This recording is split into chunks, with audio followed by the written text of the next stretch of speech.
Ciao everybody, Casey Samson coming to you from Italy. Actually, we're in Florence today. Beautiful, beautiful. A lot of great stuff to learn in Italy. First, let's start with a quiz. Who knows what Michelangelo's last name is? Anybody? Anybody out there? Let me tell you, it's Buonarroti. And I've been going to Buonarroti's for 42 years, and Sergio never said anything to me about it. So now I know. I go back, I had to come all this way to Italy just to learn my favorite restaurant is Michelangelo's favorite. So anyways, Rome was exciting, a lot of fun. I'm gonna go over market conditions right now back in the States, real quick over where we are and what we have to look forward to. Then I'm gonna take you for a little tour of Rome.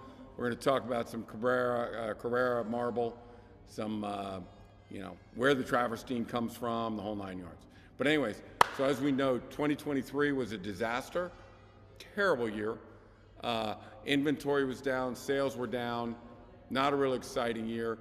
2024 came back, but not much, not much. It was still a bad year in 2024. This year, we were on a roll. There's no doubt about it. We were on a roll.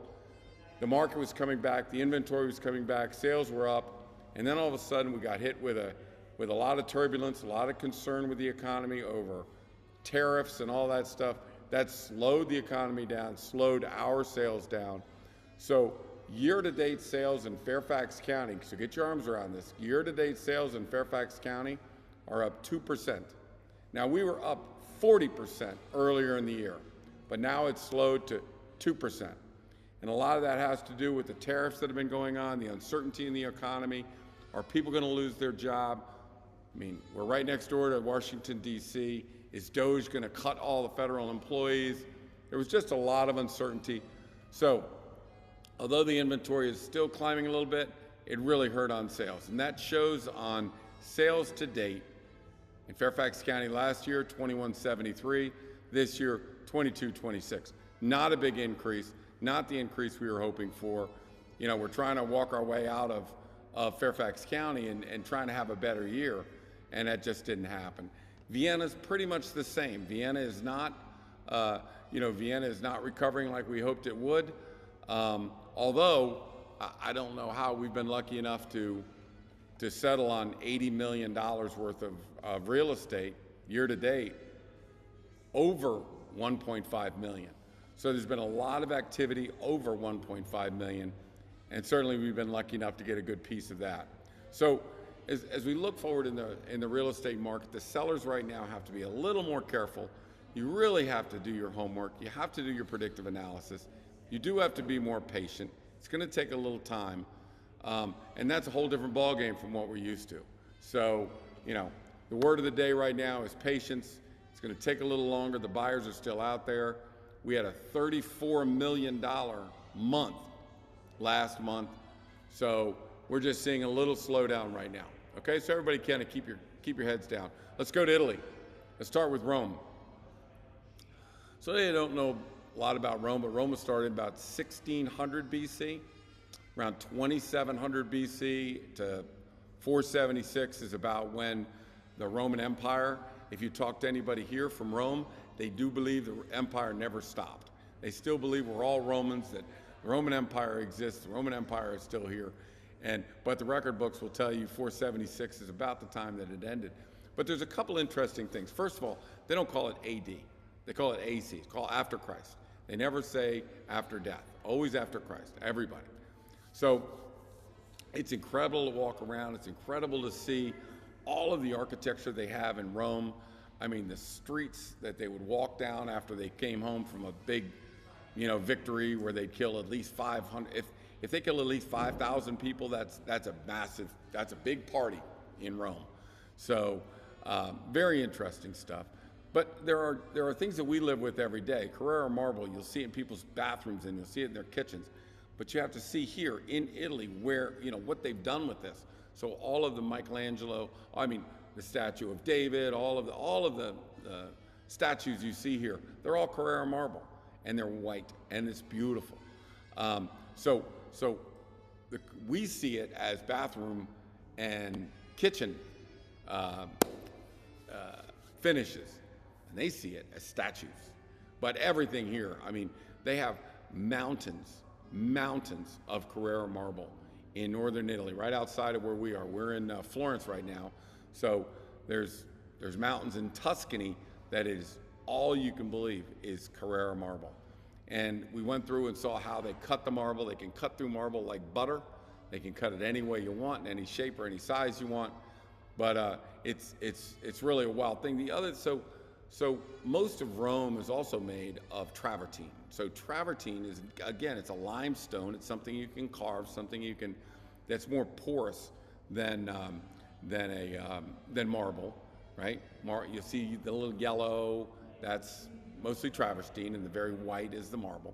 But around our place, travertine is used where everybody has a pool and you have the decking around the pool. Well, if it's a really expensive home, that's travertine. And travertine is used because it absorbs the coolness from the ground underneath it and repels the sun over top. So as you're walking on travertine, we just know the name, but here, the whole damn Colosseum is made of travertine and brick, right? So, but that's what we walk on. That's why we do it. It comes here from right outside of, I guess it's, the travertine is, I got to check on that. I know that the marble was up top. Travertine, big deal. So the main thing was we've also been, we took the day trip out to Pompeii and walked up Mount Vesuvius. So here's the deal. Pompeii was not just a small peasant city. It was very sophisticated, very sophisticated. In fact, it was one of the most sophisticated places at the time that the volcano erupted, put them under 20 feet of ash. What happened was it blew up. For one day, the cloud was dark, and then the next day, all that ash came down. So they had one day to get out of Pompeii. If they didn't get out, they were buried under 20 feet of ash. And what happened was the ash came down and just stopped everything and compressed everything. But the bodies, the people that were there, left, you know, their bodies deteriorated, but it left a perfect shape in the dust that had settled. So all they did was they pumped plaster down there, and as they were chipping away, they chipped away everything but the plaster, and there you have a perfect outline, perfect body of people that were laying in this ash. It was really fascinating. So anyways, if you get a chance, go ahead and look at Carrara marble, run that on Google, look at some of the massive, beautiful mountains they have. It's all white. They're all white. The outside, the inside, they tunnel into the mountain, and they have these huge veins of Carrara marble that they pull this out of. That is sitting in your kitchen. That's sitting in your bathroom. So if you want to look at some of the great statues, I'm hoping Julie throws up Hercules, who is up there. That is marble. But you also have David. And so we saw David today, and you know, in my opinion as a football coach, I think he looks kind of like a strong safety, maybe a tight end. He's got these big hands. So, you know, my guess is David was definitely an athlete. The model for this was definitely an athlete. My guess is strong safety or tight end, either one of those. He looked great. And then where we are in Florence right now, the dome, I mean, it's the most massive amount of marble you've ever seen in your life. I mean, it's a block and a half, city block and a half of churches just in marble. It is amazing what you can see. Why am I sitting inside and not outside in front of that? Because it's 100 freaking degrees out there, and I'm not going back outside. I'm gonna stay in for a little while, because I'm telling you, it's hot. Now, let's talk about, you know, when I was in Asheville, North Carolina, we went to the Biltmore, the largest residence ever in the United States. So of course I had to price it, right? I'm a pricing expert. So I think I came up with $268,000, or $268 million is what that house was worth.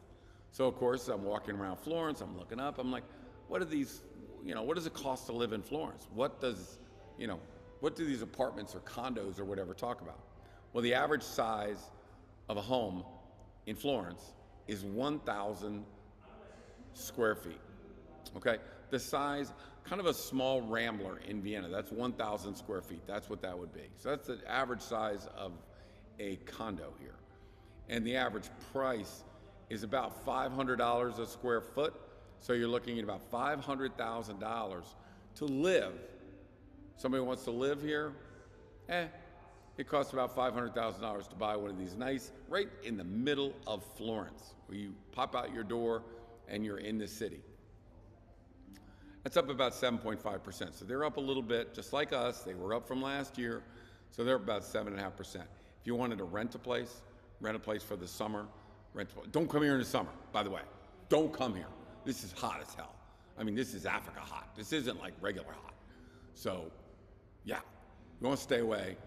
But if you want to come during other times, November, October, some places not that hot. About $2,500 a month is what one of these would cost if you came here to Florence. Next week, we will be in, where will we be? We'll be in Venice. So I'll try and do it outside, but I'm not going to do this outside if it's 100 degrees. So it'll be back inside. Maybe I'll have the water in the background, but we're going to pack up in a couple days and go to Venice, and we'll port there for next week. You've been listening to Coffee with Casey.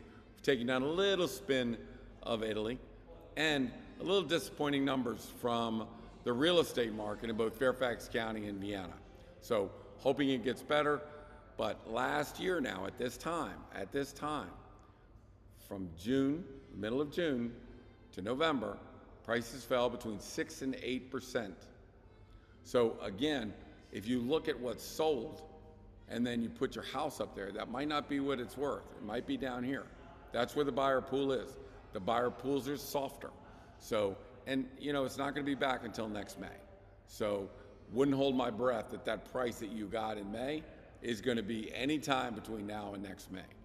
And at that time, we're going to have to see, how's the spring? How's the inventory?